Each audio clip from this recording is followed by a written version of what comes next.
नमस्कार दोस्तों, स्वागत है आपका अपने YouTube channel maker of modern teacher पर। तो कैसे हैं आप सब? जैसा कि आप सब जानते हैं कि हमने झारखंड शिक्षक पात्रता परीक्षा जेटेट के सभी विषयों को बारी बारी से कंप्लीट करने की श्रृंखला शुरू की है। तो उस श्रृंखला को आगे बढ़ाते हुए आज हम अपनी पिछली कक्षा में पढ़े हुए पर्यावरण अध्ययन के चैप्टर 2 यानी कि अधिगम के सिद्धांत, जिसे हमने पिछली कक्षा में पढ़ा था। हमने जाना था अधिगम क्या है, अधिगम की विशेषताएं क्या हैं, अधिगम के सिद्धांत क्या हैं, अधिगम के गुण क्या हैं, अधिगम के नियम क्या हैं। इन सबको हमने समझा था। फिर हमने थर्नडाइक के अधिगम के नियमों को देखा था और इसके बाद अधिगम के प्रकार को भी देखा था।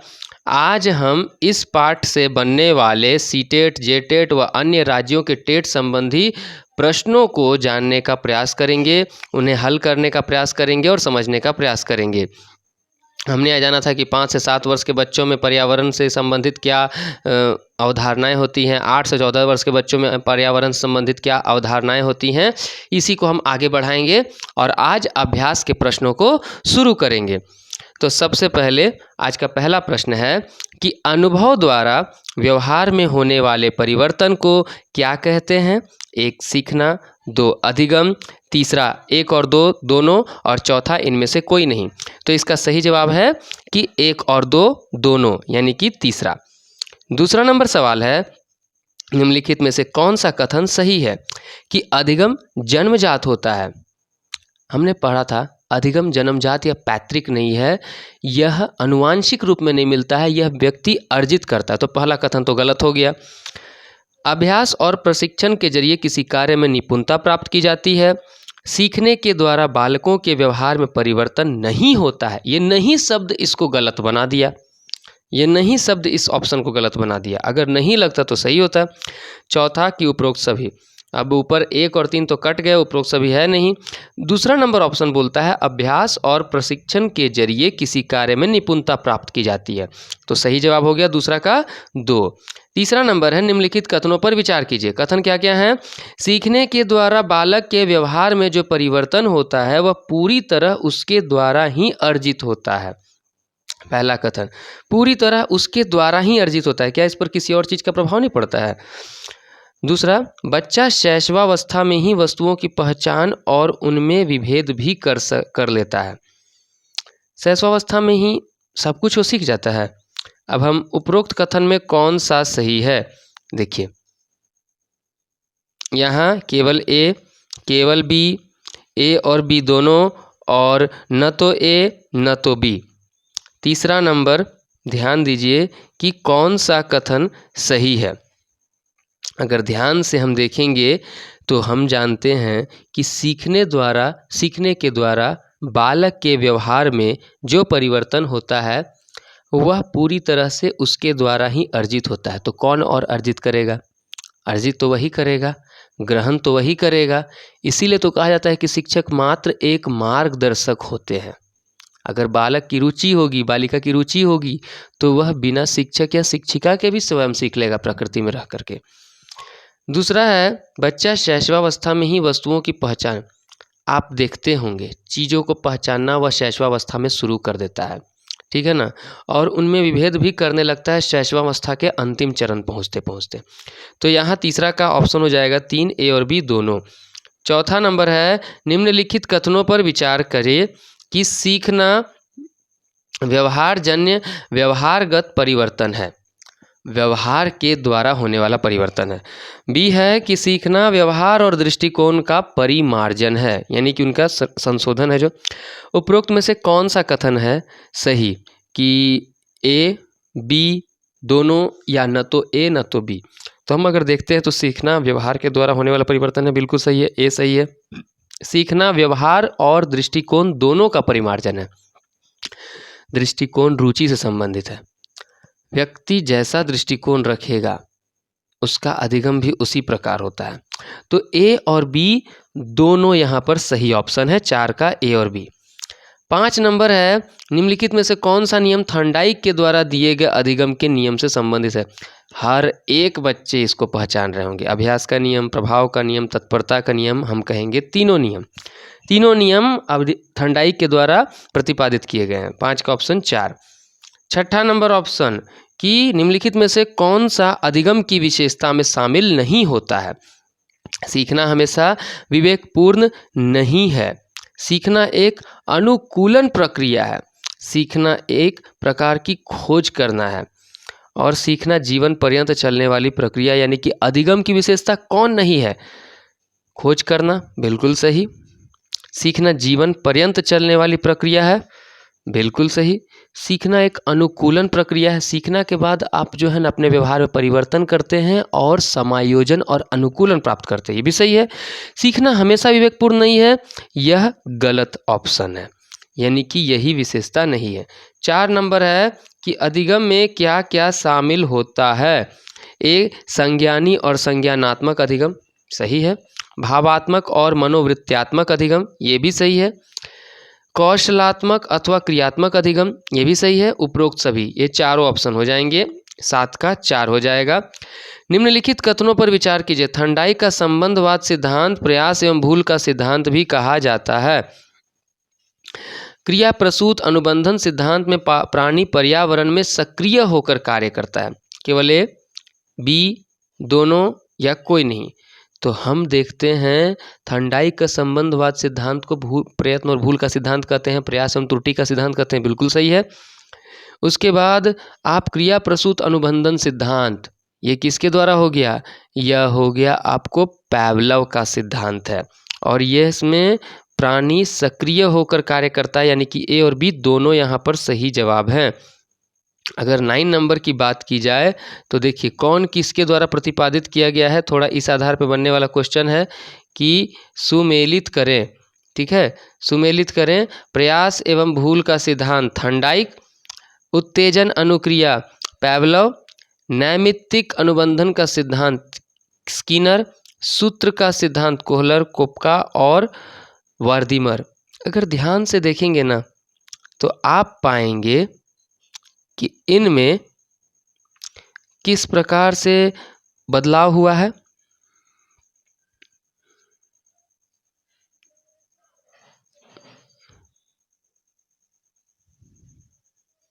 इसमें सारे ऑप्शन बिल्कुल सही हैं। प्रयास एवं भूल का सिद्धांत थंडाइक के द्वारा है। उत्तेजना अनुक्रिया का सिद्धांत पैवलव का है। नैमित्तिक अनुबंधन का सिद्धांत स्किनर का है। सूत्र का सिद्धांत कोहलर, कोफका और वर्दीमर का है। ठीक है। 10 नंबर ऑप्शन है, क्वेश्चन है कि शिक्षा ग्रहण करने वाले जब करके सीखता है तो वह उसके अस्थायी ज्ञान में शामिल हो जाता है। यह सिद्धांत कौन सा है? क्रियाशीलता, प्रेरणा, रुचि, नियोजन। ध्यान से देखिए, करके सीखना, यहाँ क्या बोल रहा है? करके सीखना। जब करेगा बच्चा तो वह गतिविधि करेगा, वह क्रियाशील रहेगा, यानी कि क्रियाशीलता का सिद्धांत। 11 नंबर ऑप्शन है, निम्नलिखित में से किसका संबंध अभिप्रेरणा के सिद्धांत से है? नैतिक, चारित्रिक एवं सांस्कृतिक मूल्यों का विकास। अभिप्रेरणा शिक्षार्थी को आंतरिक बल प्रदान करती है और अधिगम के प्रति रुचि पैदा करती है। देखिए, अभिप्रेरणा उसमें नैतिक, चारित्रिक और सांस्कृतिक मूल्यों का विकास करने में सहायक है, शिक्षा प्राप्त करने के लिए आंतरिक बल देने में सहायक है, अधिगम के प्रति रुचि देने में भी सहायक है। तो कम कह सकते हैं कि 11 का चौथा नंबर ऑप्शन होगा, ए, बी, सी तीनों। 12 नंबर, निम्नलिखित में से किन सिद्धांतों पर विशेष ध्यान दिया जाता है? अधिगम उद्देश्यों का निर्धारण करना, अधिगम उद्देश्यों का पहचान और कार्य विश्लेषण। नियोजन के सिद्धांत में कहा जाए तो किन विषयों पर ध्यान दिया जाता है? तो आप जान लीजिए, देखिए ए और बी, ए और सी, बी और सी, ए, बी और बी नहीं होगा, सी होगा। इसमें जो है ना, अगर कहा जाए अधिगम उद्देश्यों का निर्धारण, नियोजन का मतलब क्या है? स्थापित करना। तो हम उद्देश्य पहले निर्धारण करेंगे, उद्देश्य को पहचानेंगे और उद्देश्य के लिए किए जाने वाले कार्य का विश्लेषण करेंगे। तो तीनों कार्य यहाँ पर हो जाएंगे। 12 का ऑप्शन नंबर 4 हो जाएगा। रुचि का सिद्धांत में क्या क्या शामिल हैं? कहानी, कविताएं, पहेलियाँ। ए और बी, ए और सी, बी और सी, या ए, बी और सी तीनों।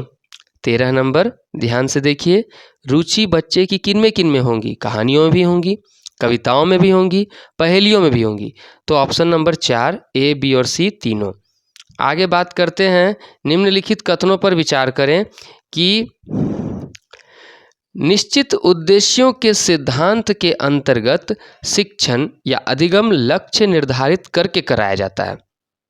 निश्चित उद्देश्यों के सिद्धांत के अंतर्गत मतलब जो उद्देश्य पहले से निर्धारित किए गए हैं उसके शिक्षण के लिए जो है ना लक्ष्य निर्धारित करके कराया जाता है। सही बात है।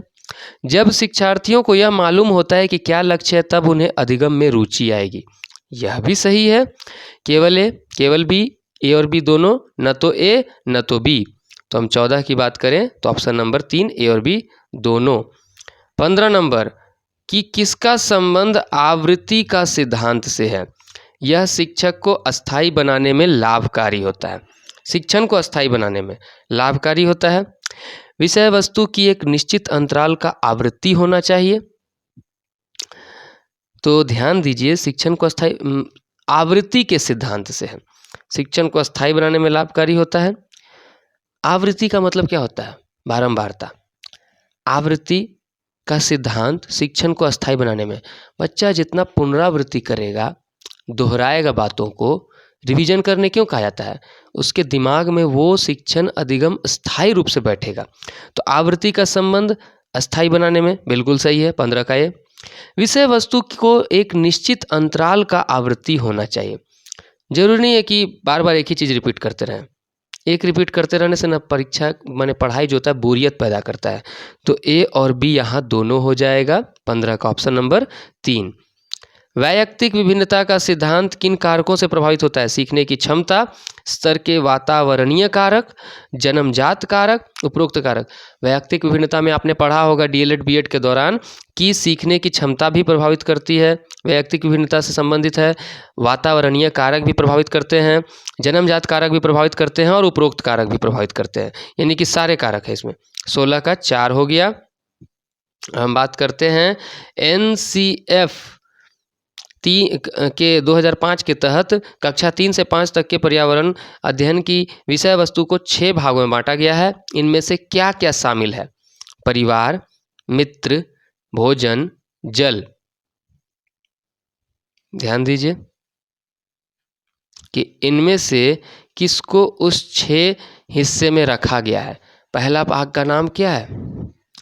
पहला भाग का नाम है परिवार एवं पड़ोस। मित्र नाम नहीं है, ध्यान दीजिएगा। 17 का नहीं, ध्यान दीजिए। हाँ, ठीक जा रहा है। पहला परिवार एवं पड़ोस हो जाता है। तो दूसरा हो जाता है भोजन। इनमें से क्या क्या शामिल किया गया है?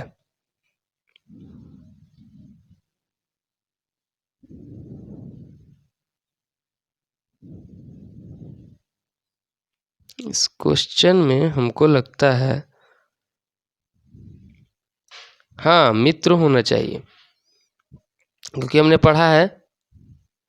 इसमें जवाब होना चाहिए कि क्या नहीं शामिल किया गया है, क्योंकि परिवार, भोजन और जल तीनों को शामिल किया गया है।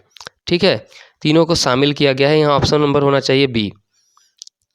अच्छा, यहाँ है नीचे हो परिवार, भोजन, आवास, यात्रा, मित्र, जल। अब इनमें से किसको शामिल किया गया है? A B C E, B C D E F, A C D E F, A B C D E और F। परिवार एवं पड़ोस में आ गया, मित्र भी शामिल हो गया। जी हाँ, ऑप्शन नंबर यहाँ 4 हो जाएगा। सभी यहाँ शामिल किए गए हैं। ठीक है, आगे हम 18 नंबर देखते हैं कि विद्यार्थियों को पाठ्यक्रम इस प्रकार हो कि उसमें प्रजातांत्रिक मूल्यों का विकास हो और उसमें सामाजिक मूल्यों को भी बढ़ावा मिले। यह कथन शिक्षण अधिगम के किस सिद्धांत को? लोकतांत्रिक मूल्यों का सिद्धांत। यह तो सबसे पहला नाम ही दिख गया। 18 का नंबर 1 लोकतांत्रिक मूल्यों का सिद्धांत। ठीक है, आगे देखने की आवश्यकता भी नहीं है। 19 नंबर की बात करें तो पर्यावरण की कक्षा में बच्चों के पर्यावरण संबंध ज्ञान की परख को जानने के लिए निम्नलिखित में से क्या करना बेहतर होगा? बच्चों को पर्यावरण पर एक निबंध लिखने के लिए कहा ना। जल, भूमि, हवा इत्यादि तथा इनकी उपयोगिता के बारे में सामान्य प्रश्न पूछना। पर्यावरण प्रदूषण की अवधारणाओं के बारे में पूछना। बच्चों को पर्यावरण की समझ नहीं होती, इसीलिए उनसे इसके बारे में ये बातें तो हटा दीजिए। पर्यावरण प्रदूषण की अवधारणाएं बच्चे नहीं बता पाएंगे। बच्चों को पर्यावरण पर निबंध लिखने के लिए कहें, जी नहीं, जल, भूमि, हवा इत्यादि तथा इनकी उपयोगिता के बारे में सामान्य प्रश्न पूछना, यानी कि 19 का ऑप्शन नंबर 2 हो जाएगा। 20 नंबर की बात करें तो पर्यावरण बालक के भाषाई विकास में किस प्रकार सहायक है। बालक में अनुकरण द्वारा भाषाई विकास होता है, यानी कि देख करके, सुन करके, और अनुकरण के लिए विभिन्न क्रियाकलाप एवं सामग्रियां उसे पर्यावरण ही उपलब्ध कराता है। तो पहला नंबर बात सही है। पर्यावरण ही बालक के भाषाई विकास में कोई भूमिका नहीं निभाती। ये बात तो गलत हो गया। देखिए, निगेटिव अप्रोच पॉजिटिव आंसर में नहीं बनता है। बालक के भाषाई विकास में केवल उसके परिवार एवं शिक्षकों, ये भी केवल वाला आंसर नहीं बनता है, उपरोक्त में से कोई नहीं। ऑप्शन हो गया 1, 20 का 1। ठीक है। 21 की बात करते हैं तो पर्यावरण अध्ययन कक्ष में सीखने की प्रक्रियाओं में विद्यार्थियों को पूरी तरह पाठ्य पुस्तक को ध्यान से पढ़ने और महत्वपूर्ण पंक्तियों को चिन्हित करने के लिए कहना चाहिए। मतलब पूरी तरह पाठ्य पुस्तक को ध्यान से पढ़ने और महत्वपूर्ण पंक्तियों को चिन्हित करने के लिए कहना चाहिए। कक्षा में होने वाली चर्चाओं पर नोट्स बनाने के लिए कहना चाहिए। अभ्यास में दिए गए प्रश्नों को करने के लिए कहना चाहिए। सीखने और उनसे अपेक्षित प्रतिक्रियाओं पर मनन करवाना चाहिए। किस प्रक्रिया में बालक ज़्यादा रुचि के साथ गतिविधि में संलिप्त रहेगा? तो ऑप्शन नंबर 4 दिखता है आपका, 21 का 4। 22 नंबर की बात करें तो प्रश्न उत्तर तकनीक पर्यावरण अध्ययन के शिक्षण में काफ़ी प्रभावी हो सकती है, क्योंकि यह खाली स्थान को सुनिश्चित करती है। अधिक अनुशासित कक्षा, वो बात नहीं कही जा रही है। शिक्षार्थियों द्वारा सक्रिय सहभागिता, परीक्षा को बेहतर तरीके से करने संबंधी विद्यार्थियों की योग्यता, विद्यार्थियों द्वारा अच्छी तैयारी के साथ कक्षा में आना। देखिए, कभी भी हम परीक्षा के लिए नहीं पढ़ाते हैं, तो option number 1, option number 3 cut गया। विद्यार्थियों द्वारा अच्छी तैयारी के साथ कक्षा में आना कुछ हद तक हो सकता है, पर पूरा सही नहीं है। शिक्षार्थियों द्वारा सक्रिय सहभागिता, बार बार कह रहे हैं, बच्चों का जुड़ाव जिस ऑप्शन में ज़्यादा दिखेगा आपको वही होगा। 22 का ऑप्शन नंबर 2 हो गया। 23 की बात करें तो 23 में है कि अधिगम की जटिलता की प्रतिक्रिया के रूप में निम्नलिखित में से कौन सी विधि के उपयोग की सलाह पर्यावरण अध्ययन के शिक्षकों को नहीं दी जानी चाहिए। मैंने कौन सा प्रक्रिया आपको नहीं करना है? गूढ़ प्रक्रियाओं को समझाने हेतु हस्त प्रचालित सामग्री का उपयोग, शिक्षण स्तर को अलग अलग विद्यार्थियों के स्तर से थोड़ा अधिक परंतु कक्षा के सीमा के भीतर रखना, जटिल संकल्पनाओं को आरंभ करते समय विद्यार्थियों के चिंतन को प्रोत्साहित करने के लिए केवल मुक्त उत्तर वाले प्रश्नों को पूछना, विद्यार्थी के पूर्ववर्ती ज्ञान का पता लगाने हेतु पूर्व परीक्षण लेना। पहले परीक्षा ही ले लें। देखिए, ध्यान दीजिए, यहाँ पर है कि कौन सा प्रक्रिया नहीं करने के लिए कहा जाता है। शिक्षण स्तर को अलग अलग विद्यार्थियों के स्तर से थोड़ा अधिक परंतु कक्षा के स्तर के, माने कि क्लास के लेवल से थोड़ा सा अधिक पर सिलेबस से बाहर नहीं, ऐसा प्रश्न पूछें। देखिए, प्रश्न पूछने वाला जो ये वाला ऑप्शन आ गया ना, यही ज़्यादा नहीं करने के लिए। हाँ, विद्यार्थी के पूर्ववर्ती ज्ञान का पता लगाने हेतु हम प्रस्तावना प्रश्न पूछते हैं, ये भी हो गया। जटिल संकल्पनाओं को आरंभ करते समय हम कुछ उदाहरण देते हैं, वैसे प्रश्न पूछते हैं। मुक्त उत्तर, जिसका कोई भी जवाब दे सकता है, सही है। गूढ़ प्रक्रियाओं को समझने हेतु हस्त प्रचालित सामग्री का प्रयोग, यानी कि कोई एक्टिविटी, ये भी सही है। ऑप्शन नंबर 2 यहाँ पर हो जाएगा। बच्चों के व्यक्तिगत अनुभवों को महत्व देने से पर्यावरण अध्ययन की कक्षा में शिक्षकों को क्या लाभ मिलता है? बच्चों के विशिष्ट अनुभवों को जानने में, बच्चों की भाषा और संप्रेषण कुशलताओं को सुधारने और परिमार्जित करने में, उसकी ऊर्जा बचाने में क्योंकि बातचीत करना पसंद करते हैं, ये गलत। विषयों को बच्चों के अनुभव संसार से जोड़ने और विचार व विमर्श को बढ़ावा देने में। तो अगर हम बोले तो सर्वाधिक कौन सा उपयुक्त हो पाता है? आप ध्यान से देख पाएंगे तो बच्चे जहां अपने विद्यालय के ज्ञान को बाहरी जीवन से जोड़ रहे हैं, वो ऑप्शन नंबर 4 है। तो 24 का ऑप्शन नंबर 4 हो गया। 25 की बात करते हैं। निम्नलिखित कथनों पर विचार कीजिए। बच्चों के पर्यावरण संबंधी ज्ञान के जांच के लिए सैद्धांतिक तरीके का उपयोग संभव नहीं है। अनुभव द्वारा व्यवहार में होने वाले परिवर्तन को सीखना या अधिगम कहते हैं। तो बच्चों के पर्यावरण संबंधी ज्ञान को जांच के लिए सैद्धांतिक तरीके का उपयोग संभव नहीं है। सैद्धांतिक तरीके का उपयोग संभव नहीं है। अनुभव द्वारा व्यवहार में होने वाले परिवर्तन को सीखना या अधिगम कहते हैं। उपरोक्त में से कौन सा कथन सही है? तो जब हम ध्यान से देखते हैं तो इसमें पाते हैं पर्यावरण संबंधी ज्ञान की जांच के लिए सैद्धांतिक तरीके का उपयोग संभव नहीं है। देखिए ये बात सही है। ज़्यादा थ्योरेटिकल क्वेश्चन पूछ करके हम बच्चे का ज्ञान नहीं जान पाते हैं, और अनुभव द्वारा व्यवहार में होने वाले परिवर्तन को अधिगम कहते हैं। ये भी सही है, यानी कि दोनों ऑप्शन यहाँ सही हो गए। 25 का ऑप्शन नंबर 3 हो गया। किस प्रश्नों के द्वारा बालक के पर्यावरण के संबंधी ज्ञान को परखा जा सकता है? जंगल किसके लिए लाभकारी है? जंगल से हमें क्या प्राप्त होता है? खेतों से हमें क्या प्राप्त होता है? तो यहाँ तीनों ऑप्शन सही है। 26 का ऑप्शन नंबर 4। ठीक है, आगे बात करते हैं 27 में। इस उम्र में बालक पर्यावरण की भूमिका विभिन्न घटनाओं जैसे वर्षा, भूकंप, तूफान, ऋतु परिवर्तन इत्यादि की अवधारणाओं को समझ पाने में असमर्थ होता है। कौन सा आयु वर्ग में इस सबको समझ पाने में असमर्थ होता है? 3 से 5, 5 से 7, 7 से 10, 8 से 14। ठीक है, तो इतना सारा आपको दिया गया है। इसमें से कौन सा आयु वर्ग ऐसा है जिसमें बच्चे जो हैं इन अवधारणाओं को समझ पाने में असमर्थ होते हैं? तो ऐसी अवधारणा यदि मूल रूप से कही जाए, देखिए 3 से 5 साल का बच्चा तो विद्यालय में होता ही नहीं है। आप विद्यालय में होने वाली उम्र की बात करेंगे तो 5 से 7 यानी कि पहली और दूसरी क्लास की बच्चों की बात की जा रही है। 28 नंबर क्वेश्चन है, निम्नलिखित कथनों पर विचार कीजिए। 8 से 14 वर्ष के बच्चों में अपने परिवेश के महत्व की समझ विकसित हो जाती है। इस आयु वर्ग में बच्चों में वर्गीकरण व विभेदीकरण संबंधी ज्ञान का भी विकास होता है। पहली बात सही है।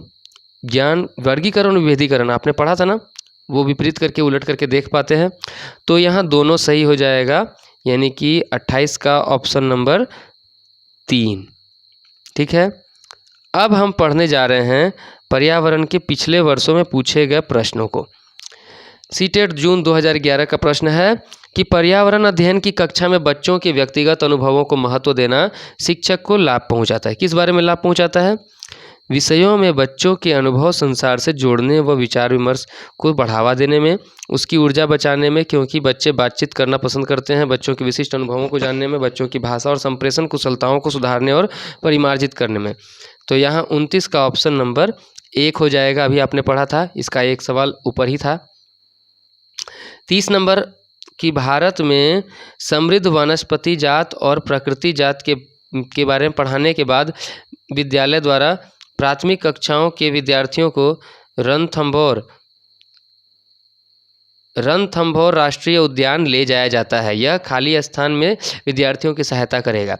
कक्षीय अधिगम को वास्तविक जीवन स्थितियों के साथ जोड़ना, पर्यावरण संरक्षण के लिए कौशलों के विकास, बाहरी भ्रमण में दोस्तों के साथ मजा लेने, प्रकृति के प्रति सम्मान विकसित करने।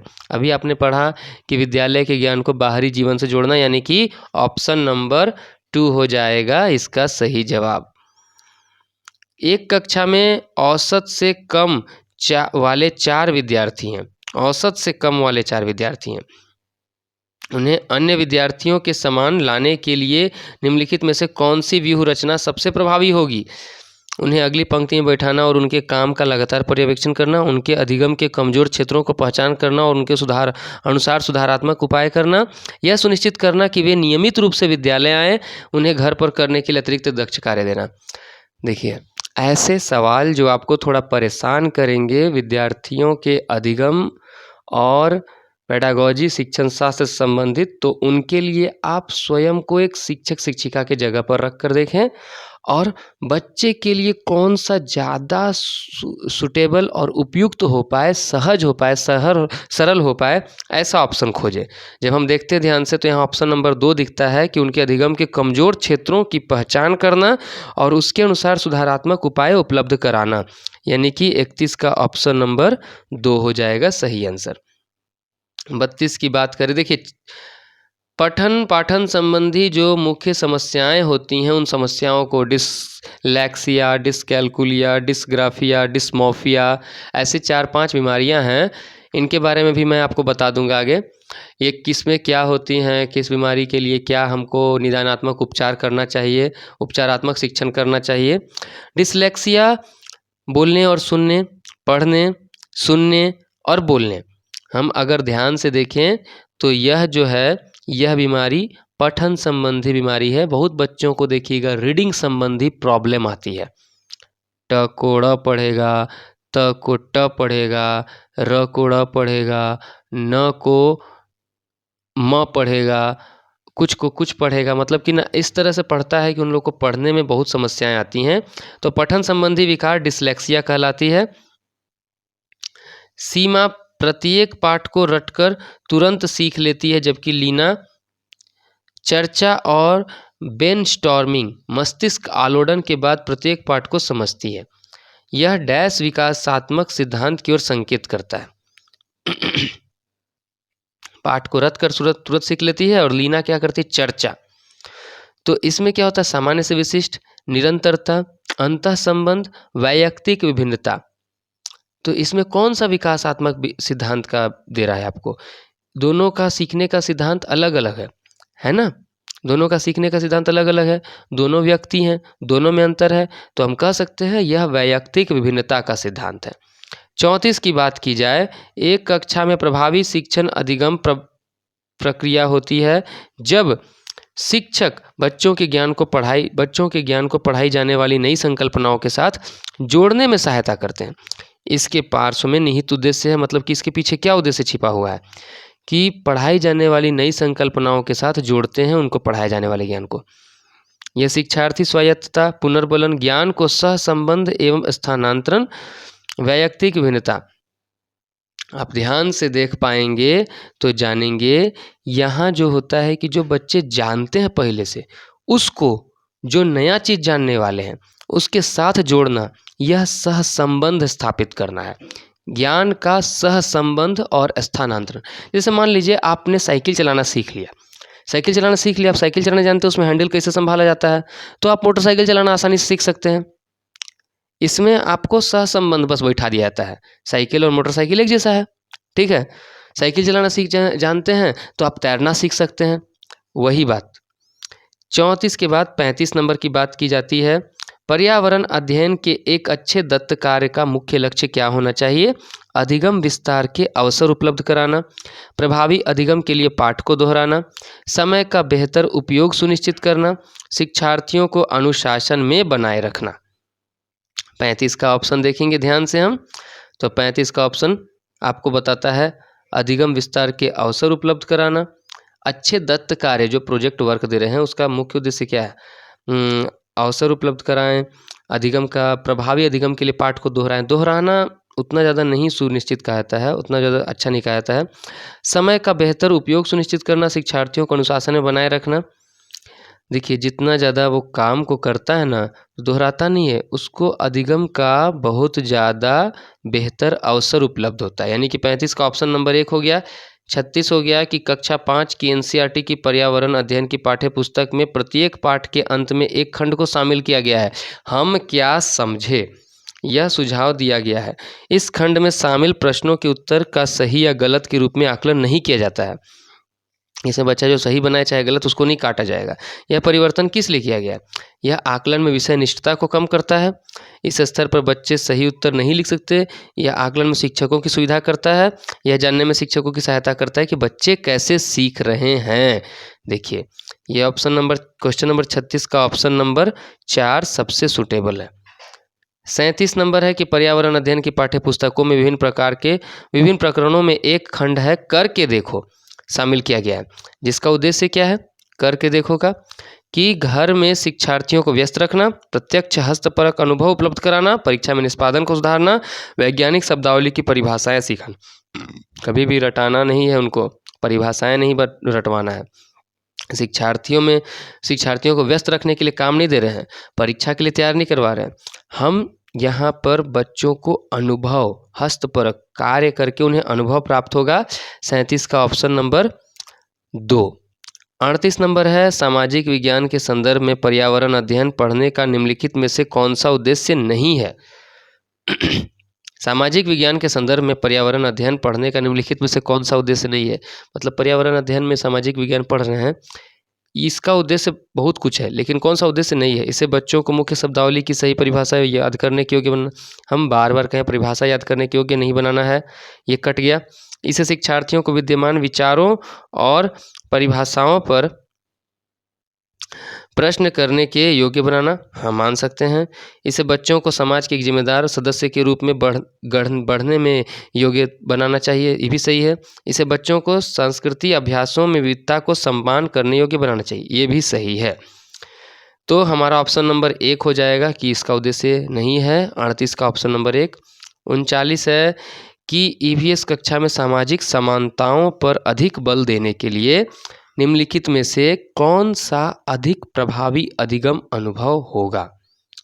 यानी कि अगर हम सामाजिक असमानता सिखा रहे हैं कि ये सब होता है, तो कौन सा प्रभावी अधिगम होगा। संबंधित मामलों पर वीडियो फिल्म दिखाना, संबंधित मामलों पर विशिष्ट भाषण आयोजित करना, संबंधित मामलों पर क्विज प्रतियोगिता आयोजित करना, विद्यार्थियों से समूह परियोजनाओं का भार अपने ऊपर लेने के लिए कहना। किस विधि द्वारा उन्हें अच्छे तरीके से हम सिखा सकेंगे। तो जब ध्यान से देखते हैं तो हमें पता चलता है वीडियो फिल्म दिखा देने से खाली वे नहीं समझ पाएंगे। अगर भाषण देने करने कहें या फिर निबंध लिखने कहें तो भी नहीं हो पाएगा। क्विज प्रतियोगिता से भी उतना नहीं हो पाएगा। जब हम उनमें काम का उत्तरदायित्व दे देते हैं तो यहाँ पता चलता है कि कौन सा वर्ग किस कार्य को करने योग्य है और कौन सा नहीं कर पा रहा है। तो इससे उनमें असमानता और कार्य विभाजन या विभिन्नता का पता चलता है। ऑप्शन नंबर 4 हो जाएगा 39 का। 40 है कि कक्षा 5 की एक पर्यावरण अध्ययन की पाठ्य पुस्तक के पाठ में सर्वेक्षण और लेखन पर एक भाग का मुख्य उद्देश्य है। एक पाठ में सर्वेक्षण और लेखन की देखिए और लिखिए, समझिए, खोजिए, फिर लिखिए। शिक्षार्थियों की सामान्य जानकारी का आकलन करना, शिक्षार्थियों को अवसर उपलब्ध कराना कि चीज़ों को खोजें और सीख सकें, विषय की आधारभूत अवधारणाओं को सीखने में शिक्षार्थियों की मदद करना, शिक्षार्थियों के व्यवहारिक कौशलों में सुधार लाना। तो 40 नंबर में कौन सा ऑप्शन ऐसा है जो सर्वेक्षण को सही से परिभाषित कर रहा है। सर्वेक्षण का मतलब हो गया ना, सर्वे करना मतलब खोज करना। तो खोज शब्द कहाँ संबंधित है, ऑप्शन नंबर 2 में। 40 का ऑप्शन नंबर 2 हो गया। खेल जो हम खेलते हैं, यह एक प्रकरण है सामाजिक पर्यावरण अध्ययन के अंतर्गत। इसके शिक्षण को में शिक्षार्थियों की अधिकतम भागीदारिता के लिए निम्नलिखित में से कौन सी शिक्षण युक्ति अधिक प्रभावी होगी। शिक्षार्थियों को खेल के मैदान में ले जाना और उन्हें अलग अलग दिनों में अलग अलग खेल खिलाना, विभिन्न खेलों के खेल कार्ड बनाना और उन्हें शिक्षार्थियों को दिखाना। ठीक है। और इसके बाद है शिक्षार्थियों को भीतर और बाहर खेले जाने वाले विभिन्न खेलों के नाम याद करने के लिए कहना, शिक्षार्थियों को टेलीविज़न पर खेल संबंधी कार्यक्रम को देखने और उस पर आधारित सामान्य परियोजना कार्य बनाने के लिए कहना। तो हम अगर ध्यान से देखते हैं कि खेल जो हम खेलते हैं, इसके शिक्षण में शिक्षार्थी को अधिकतम भागीदारिता के लिए कौन सा सबसे प्रभावी होगा। शिक्षार्थियों को खेल के मैदान में जाना और उन्हें अलग अलग दिनों में अलग अलग खेल खिलाना। विभिन्न इसमें तो क्या होगा कि हम बांट देंगे ना, विभिन्न खेल के खेलों के खेल कार्ड बनाना और उन्हें शिक्षार्थियों को दिखाना। शिक्षार्थियों को भीतर और बाहर खेले जाने वाले विभिन्न खेलों के नाम याद नहीं करवाना है।